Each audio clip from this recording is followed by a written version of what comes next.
Welcome to the You Need More Money podcast. I'm your host, Matt Manero, where I come to you every week from my studio in Dallas, Texas. Today's podcast is a rebroadcast of the speech, the You Need More Money speech that I did at my buddy Anthony Del Medico's Win the Storm conference in Vegas about a month ago.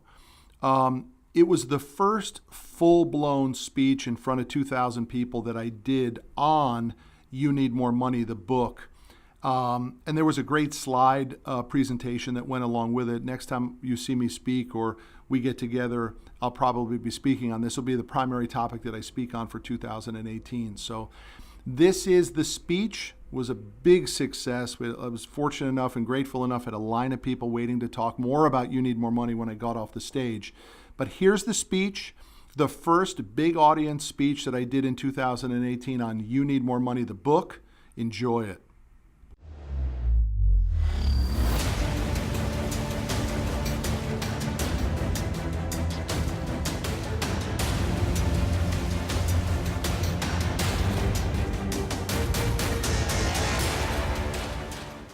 When I told my buddy that I was speaking this morning, third day of a conference in Vegas, he said, "Man, you got a bad draw."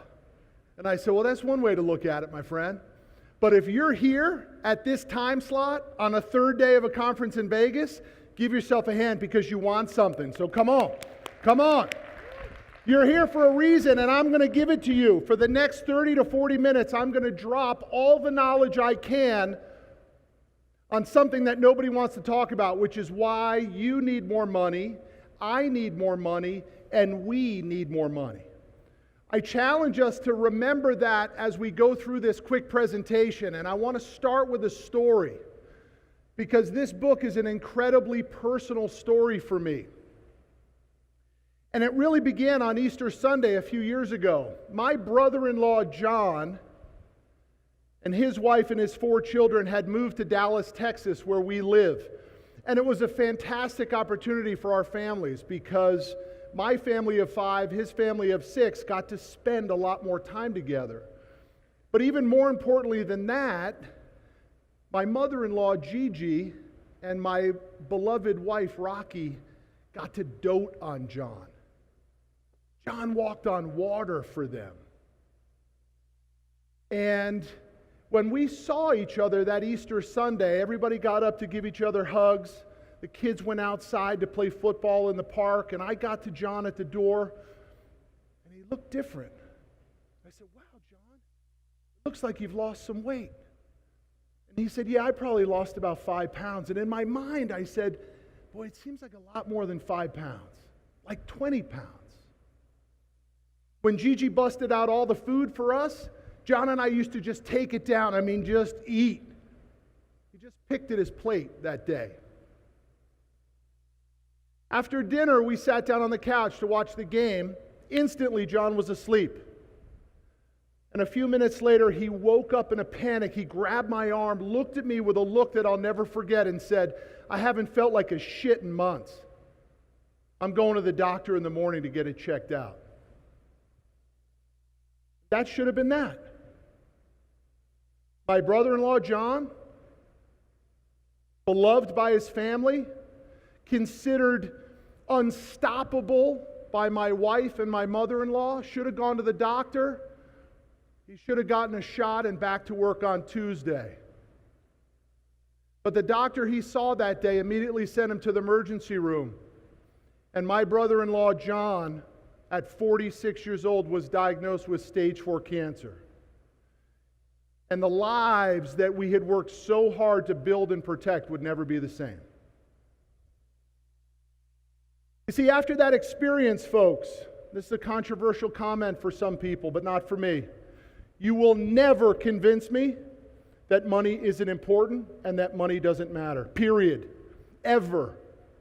It is totally impossible, I don't care what you say to me, about balance and happiness and what about this and what about that. I know firsthand what the power of having money does, and I know the guilt of what not having money means.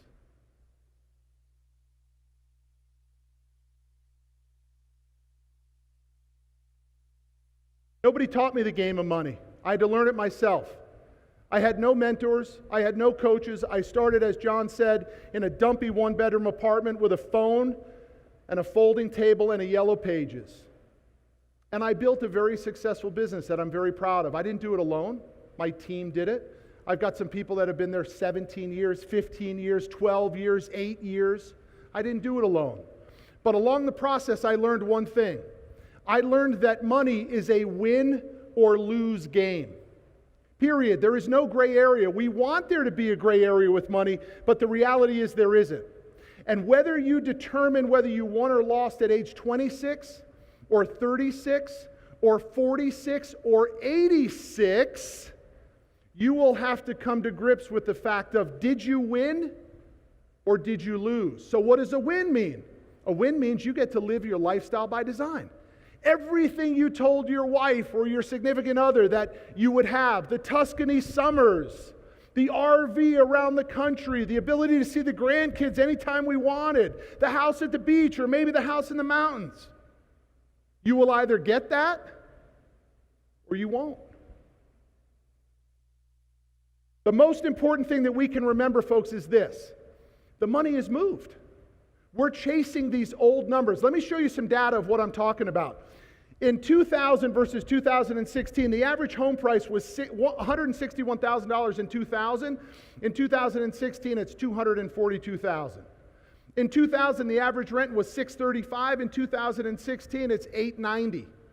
A new car in 2000 was $20,300. And in 2016, it's $31,500. We don't need to argue that the money has moved. Things have become more expensive. The question is, have you moved with it? So I'm going to ask a question to the audience. When I graduated college in 1991, to be in the top 1% of earners in America, you needed to make $100,000. Can anyone in the audience tell me what that number is today? To be in the top 1% of earners, how much money do you need to make today? Say again? 450. Anybody else? 400. Keep going. 350. Keep going. I didn't hear anybody hit it on the nose, but the number is $384,000.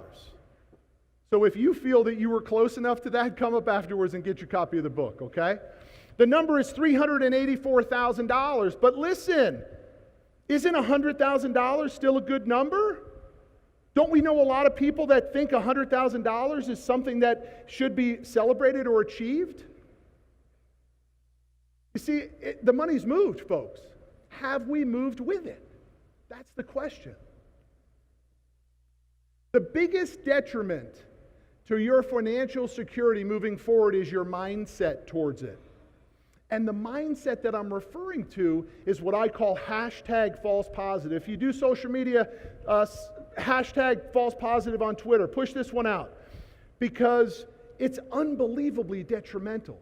I define false positive in the book as when you think you are doing better than you actually are. I'll give you a personal example. I can remember a number of years ago when we would double date with another family. And my wife loved this, the other couple's wife, and I was okay with the guy. He was all right. But they always wanted to go to this place called Bob's Chop House. And Bob's Chop House in Dallas, Texas, fancy steakhouse. And I'll never forget sitting in my closet getting dressed and just in a panic about having to go back to Bob's Chop House with this other couple. I didn't have the money to go to Bob's Chop House. But here we are going to Bob's Chop House again. So tell me if you've ever done this, but I literally pulled out my credit card and I called the number on the back just to see how much money I had left. Anybody do that? I had $500 left, and off to Bob's we went, right? We walk in the front door, the other couple's there, everybody gives hugs, the maitre d' takes us to the table, and within an instant, I got a table full of wine and appetizers, and I'm just cringing, right? Next thing I know, there's T-bones, and then the wives say, hey, let's just get dessert for the table. Hey, waiter, bring lots of forks, we'll all share, right?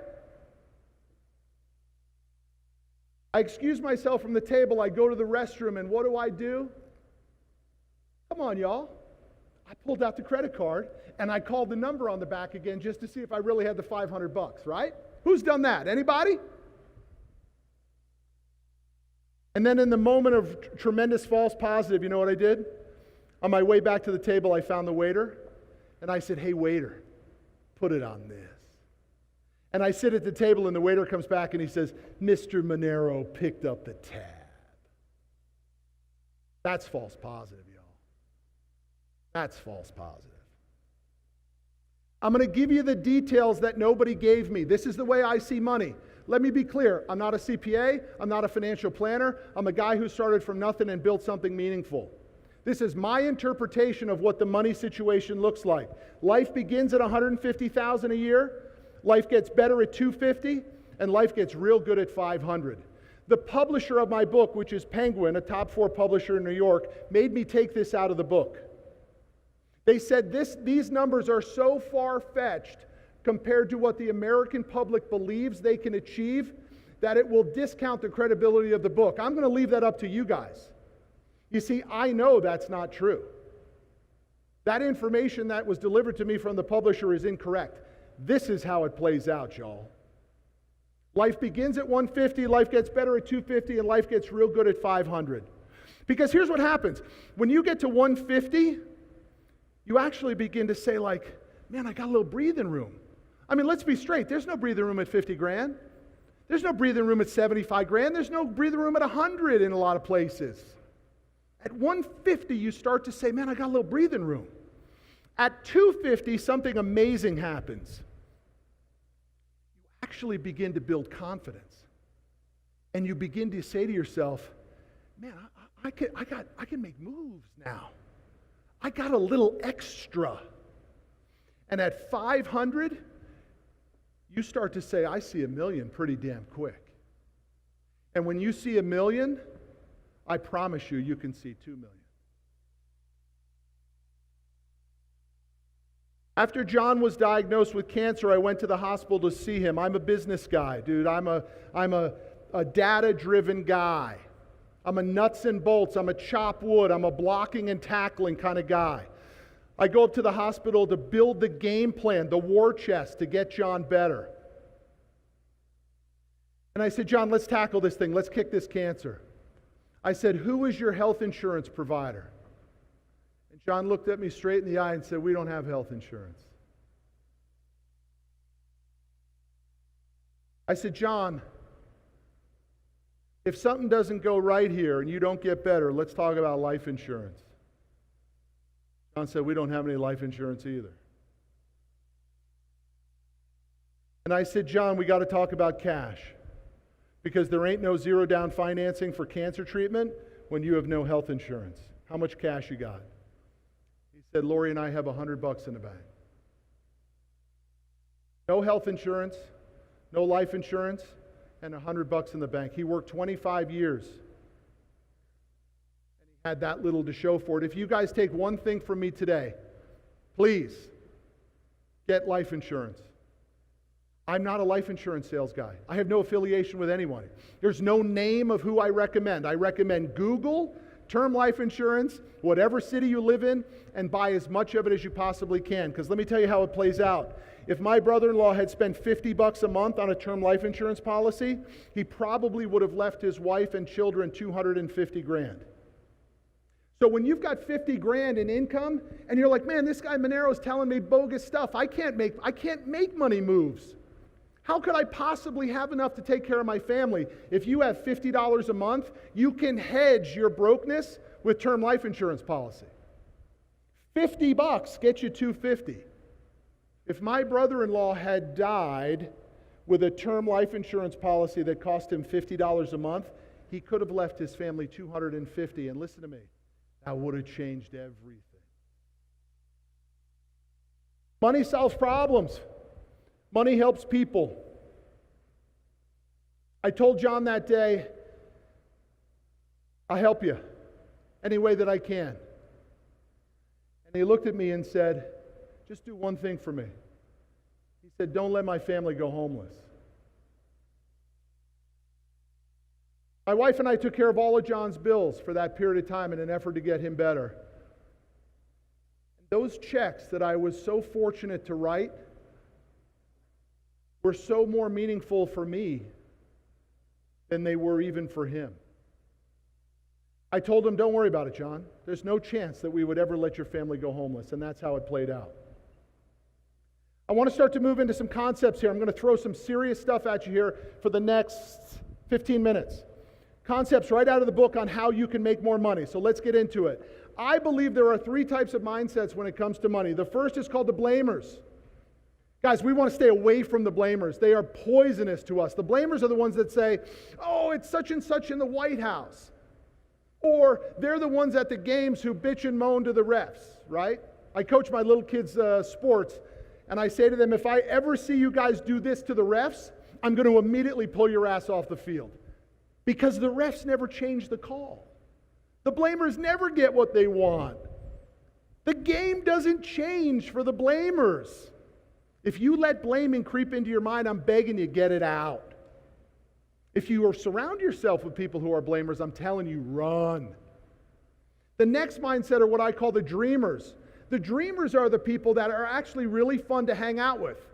They're the ones that bring the scratch-offs to the holiday party, right? And they put it in the stocking. And they're like, hey, if you win, we're all going to split it, right?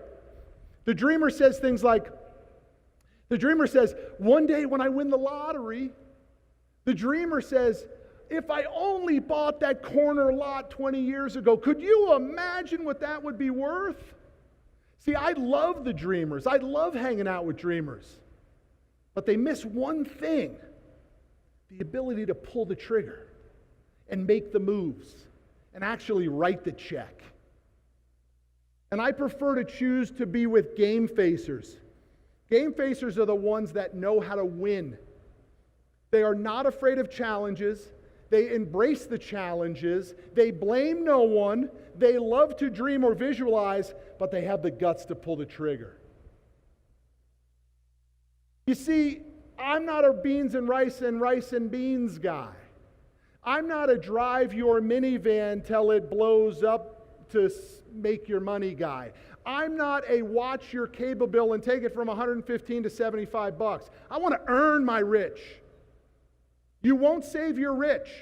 You will earn your rich, guys. It's so important for us to understand this. We have to earn more money. And I'm going to show you the steps to do it right now. So, 9 steps. If you're taking notes, let's take these down. If you're on social, snap pictures of these and push them out. Here are the 9 steps to change your money situation. Number 1, what are your core values? Do you really know what you stand for? Listen, I have financed so many roofers and so many construction companies and so many storm remediation companies over my years. I finance all those fleet vehicles. And I know it's a little bit of a dirty business, y'all. You're the one who has to make that determination. What are your core values? Are you willing to bend the rules? If so, how far? Are you willing to screw somebody over? If so, how many times? Listen, I have left millions and millions and millions of dollars on the table because I won't do side deals and I won't bend the rules. It's cost me millions of deals. But I know one thing for sure. If I'm never on the take, nobody can ever hold it against me. Number 2, we got to pick our number. How much money do you want to make? I mean, really, do you know how much money you want to make? Is it 50? Is it 75? Is it 500? Is it 2 million? What is the number that you want to make this year? We have to pick it, both in personal income and in our businesses. And most people are just floating around. Look, even with my employees in my office, you know what they do? They come in and say, I want a raise. Well, how much of a raise? I don't know. What do you think is fair? I don't know. What do you think is fair? People don't know what they're going after. They don't know their number. You got to pick your number. Number 3, perhaps one of the most important so far. You got to test your platform, y'all. Are you in the right business? How do you know that the business you're in can actually throw off enough cash for you to be able to hit the number that you picked based on the core values that you have? Look, if you want to drive a Lambo, but you make sandwiches at Subway, you're in the wrong platform, right? Now, unless you want to own 20 Subways, I'm down with that, right? And we got to figure out that game plan. The way you determine if you're in the right platform is ask yourself this question: who within the industry that I can get my hands on is earning the money that I want to earn? And then go know them and then follow their lead and do what they do. If you can't answer that question, you might have to leave your platform. I'm not telling you necessarily to leave the industry, but if you have aspirations that outpace your industry or the company that you're with, you may have to bolt. Number 4, experts get paid, amateurs get crushed. You guys want to be experts. That's why you're here on Saturday morning. There's no question about it. And experts will earn more money than amateurs. How many people do we know in the sales side of our industry who are one-year salespeople with a 20-year career? In other words, they learned it all in the first year, and then they just sat their ass in a seat for the next 19. Right? How terrible is that, right? We want to be... It's you.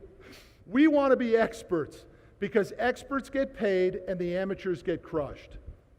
Number 5, this is hard for most people. We have to solve bigger problems. And the problems that we have to solve are the problems that our customers don't know we have. That's the problem we need to be solving. I'll give you an example. In my industry, we finance all types of trucks and equipment, and we hate trucks that are built with a max force engine. The Internationals were built with a max force engines. They're disastrous, right? And very often we'll get a phone call from a customer that says, yeah, I want to buy this new International. And we'll say, what engine is it? And he or she will say, it's a max force. And we'll say, oh man, you don't want to do that. He says, no, I want it. It's $6,000 less, right? I want to do that max force. No, listen, that's why it's $6,000 less, right? Nobody wants the max force. They're terrible. I'm solving the problem that the customer didn't already know they had. That's how you become an expert in the space. Number 6, bring more value than you receive. So in my office, I really only have 2 rules for my staff. The first rule is don't wait for me. If you're sitting around waiting for me to tell you what to do, we got a problem. The second requirement is always bring me value. It's pretty simple, right? Hey, are you waiting for me? Yeah. What the hell are you waiting for me for? Go figure out how to bring me value. A weird one. And this one gets me in trouble when I speak because employers hate this, and I don't give a shit. I'm an employer. It doesn't matter to me because most employers have forgotten that the employer-employee relationship has completely changed. It will never be the same again, you all. The idea that your employees are going to stay with you for life is zero. And if you're trying to instill that in your company culture, you should stop. It's totally impossible. I personally like the way Reid Hoffman, the founder of LinkedIn, now does it. LinkedIn only issues a 6-month or 12-month employment contract for their employees. And so it goes a little something like this.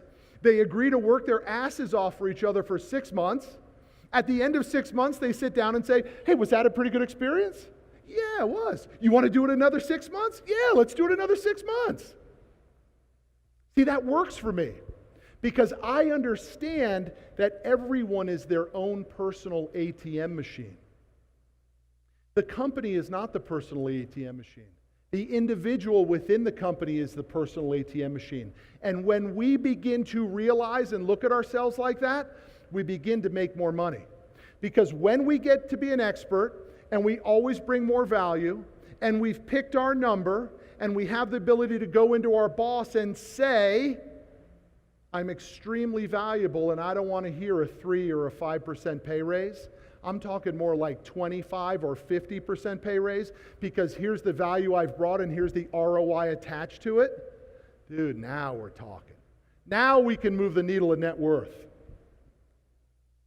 The next 2 are the most important slides in the entire presentation. You have to create a reserve account to make more money. Now listen to me. When I say that, most people are like, yeah, no shit, Sherlock. It's called a savings account. It's not called a savings account, at least not the way I did it. It's called a reserve account. And the reserve account is every dollar after your operating account. So let me give clarity on this. The operating account is what your check goes into that pays all of your budgeted bills. And when I'm talking budgeted bills, I'm talking important shit here. I'm talking about Valentine's Day and date night and the birthdays and vacation. All of that has to be structured in the budget. And every nickel above that budgeted number has to be moved into your reserve account. And that reserve account must be in a bank other than your operating account. Because everybody wants to say, well, look at how easy it is for me to transfer from my savings account back into my operating account because I can do it right off my phone. And that's how you don't get rich. You get rich by forcing money into a separate account. So a personal example for me is my reserve account is in a bank that has only 2 branches. They are closed on Saturdays, and they close at 5 o'clock Monday through Friday. They're open from 9 to 5 Monday through Friday. My point being, it's a pain in the ass for me to get my money out of it. And that's what you want. Because you need that reserve account to be able to make moves. I'm going to tell you something that no one's ever going to tell you this. This doesn't exist in a book, and I don't know who's going to tell you this. But in my book, I tell you this. When you start to move up the food chain and you start to increase your relationships and your network and you begin to meet more successful people, the deals will start to come across your desk. How many people get deals across their desk? Buyouts of other companies, private equity deals, hedge fund deals, angel investment deals, any of that? Yeah, I know the freaking feeling. And for about 15 years, I was like, how come I don't get any of those deals? How come those deals don't come across my desk? And the answer was because I didn't know anybody that was in those deals. I had this little itty shitty network. I didn't know anybody that was in that game. And I made a conscious effort to move up the food chain and meet more successful people. I talk about the storyline of how I did it in the book. But once I got there and those deals started to come across my desk, you know how much it cost to get into those deals? Take a guess. Anybody? What do you think the starting point to buy into a private equity deal or a hedge fund or a commercial apartment deal? What do you think? $250,000, I heard? The number's $100,000, y'all. You need $100,000 to be able to get in on those deals, and here's why. They don't want to jack with your ass if it's less than 100. They don't want to carve the pie up for less than 100. They don't want 10 people that put in 10,000 to equal 100. They want one that puts in 100. It's 9 personalities they don't have to jack with. So in that reserve account, you have to put away $100,000 minimum to be able to really start to make moves, which is the ability to leverage your network and get into these private deals. These private deals that do pay 15, 18, 20, 200% sometimes. I've got a deal that's working right now where I might make 6 times my investment on it in a year. That only came because I wanted to know people. No one traded that deal for me. No one brought me that deal. I earned that deal. I didn't come from anything that put me in a position to do that, except I made a conscious effort to focus on fixing my fucking money situation. And when I did, everything began to change. And I outline all of this in the book. Here's how it has to finish. Remember, I started with the concept that sooner or later you will have to see where you finish. You'll have to come to grips with it, and here's how you do it. The litmus test. I came up with this formula. I think it works perfectly. And I've tested it hundreds and hundreds of times with very wealthy people that I said, what do you think about this formula? And they said, yeah, I think it works. Here it is. In your 20s, you need to have a net worth, asset minus liabilities of 1 times your earnings. If you're in your 20s and you make 50 grand, you need to have a net worth, assets minus liabilities equals net worth of 50,000. In your 30s, you need to have a net worth of 3 times your income. If you make $100,000, you need to have a $300,000 net worth in your 30s. In your 40s, you need to have a 5x net worth. And in your 50s, you need to have a 10x net worth. So let's just say I'm 50, and I make $200,000, I need to have a net worth of $2 million. If $2 million seems like a pipe dream for you, it's okay, because it sure as hell did for me. Until I began to focus on it, follow a roadmap, and do the steps that we've just outlined here.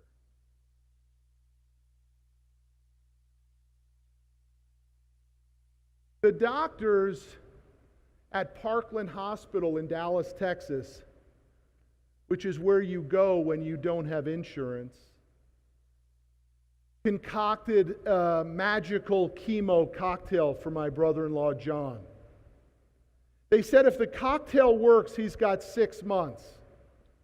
If the cocktail doesn't work, there's no guarantees. And the cocktail didn't work. And my brother-in-law, John, died 1 week after the 1-year anniversary of his diagnosis. You know, my wife, my little 5'2" redhead Spitfire wife, her name is Rocky, by the way. She says that she sees her brother John in her dreams, and that he's always a bird-like figure. And I promise you, with 100,000% truth, birds fly into my house now. There's no window open. There's no door open. And at least 3 or 4 times there's been a bird that flies right in and sits on this piece of furniture that we have. My wife Rocky swears that it's John.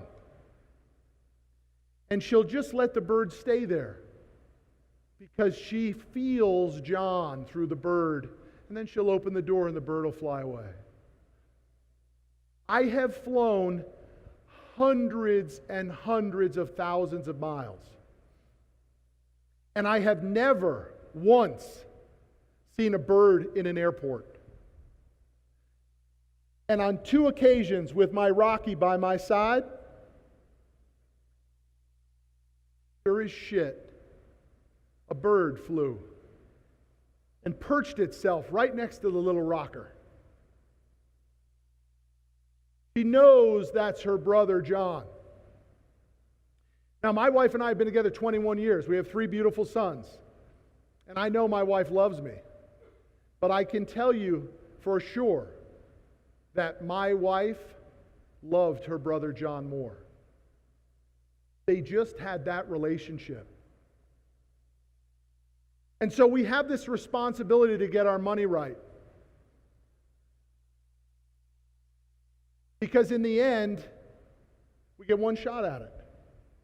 We get one shot to do what I call lifestyle by design. It's our ability to build the life that we were put on this earth to do in the way that we want to do it. If you want to drive a truck for 6 months and surf in Costa Rica for 6 months, I'm down. I love it. If you want to work 80 hours a week and build a multi-million-dollar company, I'm down with that too. If you want to just float in the middle someplace without a lot of pressure and sort of have an okay career, I'm down with that too. Here's what I'm not down with. That it's being done to you by somebody else. You have to take control over your situation so you can lead your lifestyle by design. Now here's really what I want. I want you to buy my book. I want my book to be a New York Times bestseller. And I want to get an email from somebody down the road that tells me, I read your book, I went out and I bought term life insurance, and my spouse died. And they left us $250,000. And if I hadn't read your book, I wouldn't have pushed myself to go get the insurance that protected us from the thing that we didn't expect to have happen. I also want you to kick the shit out of my success. I mean it. I want you to beat me at this game called money. I want you to just kick me in the teeth. I want you to win. And then I want you to tell me about it. I want you to follow me on social at Matt Manero, listen to my podcast, send me an email, tweet me, post on Instagram, hit me up on LinkedIn, go to Snapchat, hit me on Facebook, it don't matter. I want to hear your success. But hear me out. I'm a pretty competitive guy. And if I feel you clicking at my heels, I'm going to run much faster. I appreciate everybody. Have a great trip back.